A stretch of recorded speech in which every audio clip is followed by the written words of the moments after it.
Hey everyone, welcome back to the YouTube channel. I'm Mommy Milestones, and today we're doing some homeowner DIY landscaping maintenance cleanup. So if you just saw that in the background, I trimmed my first branch and thought, oh hey, I need to make a video about this. So you don't need to hire a tree service. You don't have to have a chainsaw, and sometimes this stuff just gets out of hand quickly.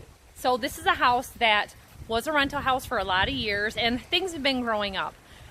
We let the tenants always do any maintenance and planting their own flowers. There's perennials planted, there's bushes planted, but these volunteer trees have been popping up. So it's time to do some painting on the exterior of the house, and they're in the way. And I had not realized how out of hand it had gotten until I got into here working. So really, this is all the basic tools you need. A manual pole saw, and it also has a pruning blade up at the top, and it's run by this string. And then the blade can be sharpened, it can be filed, it can be folded down for transport. But this opens up quite tall. It expands out for very tall branches. I've got a dead branch on this pine tree I want to take out. So it can reach that without putting yourself up on a ladder to do the work. You're going to need a pair of pruners and a pair of hedge trimmers. So the hedge trimmers are for anything fine and small. Fine and small being like this bush here, just kind of shaping it. I cut this back a little bit last year, but you can see the new growth has already started over here, and I've got to be able to get back into this cubby section. I've got, it looks like a walnut tree, a maple tree, and maybe something else growing back there. They just get blown in there from the leaves, you know, the little helicopters, the maple seeds, walnuts from the squirrels, and they start popping up. So all this has to be trimmed back. There's an air conditioner back there, and it's fully hidden right now, which isn't such a bad idea, but it's overgrown. Even just from my cutting it back last year, it actually encouraged more new growth, but everything above that porch line is not supposed to be there. Now, I would love to leave this maple tree. The trouble is it's going to mess with the foundation even more on the back porch, so it's got to go. We had a rose of Sharon in here, and it's the only thing that's supposed to be, and it's kind of hidden, and it's also getting the nutrients taken away from it. Isn't that beautiful? Nope. Mulberry tree. And I keep cutting it back, and it keeps sending up new shoots. We were away for a couple years, and it got out of hand. So he cut that back. It started all sprouting back up again since last year. So I took my pruners and I cut that all back, and I'm gonna just knock this out and take care of it all on my own. Now, the city here has bi-weekly branch cleanup and limbs. They do it for storm damage or pruning. Anything basically over 2 to 3 feet long, they'll clean up and take away. Anything smaller, they just leave it behind. And anything very long, they want you to cut it into smaller sections. They go around the whole town with a wood chipper, and they clean it all up. So I can cut all these branches, leave them out by the curb, and if you time it right, you don't have to look at the pile too long. So it should be this next coming Tuesday that this will be gone. So the lawn is mowed, the grass isn't going to grow up around it, and I can get it cut back. So this guy's a really good helper, and I happen to remember that we had a couple different saws. So we've got this real old little handsaw with very aggressive teeth, and he was having a hard time getting it started. Can you show me your blade on that one?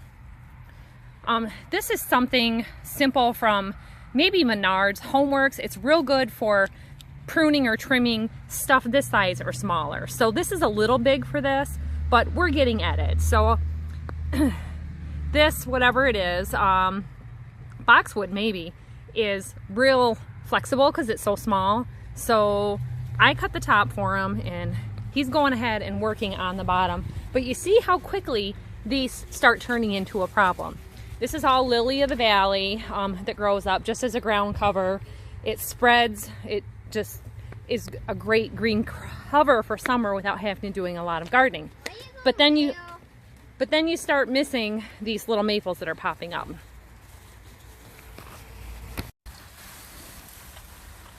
So I asked Trey if he's ever used the pole saw before, and he said no. So this is his first try out. He's doing as good as any other first timer. He's a farm kid and he's used to these kinds of tools and jobs. Just try to do as long a stroke as you can, Trey. And then you get as many teeth blades going across that branch as possible. And sometimes it's really good to start with an uppercut where you start from the bottom of the branch and go up so that it doesn't pinch your blade as you go through. That's harder to do from the ground. Now I can get a ladder out and stand on the roof to get this taller stuff, which I may still do. So this is just showing you, even a 12-year-old boy can do this, so I know you can do it too.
Tree and through the bark, it's almost like cutting hamburger.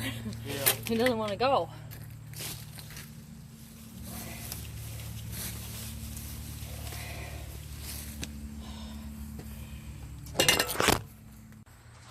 All right, I got a little help with my saw getting pinched.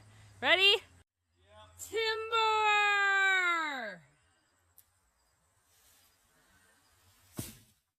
We got it. This tree took so long.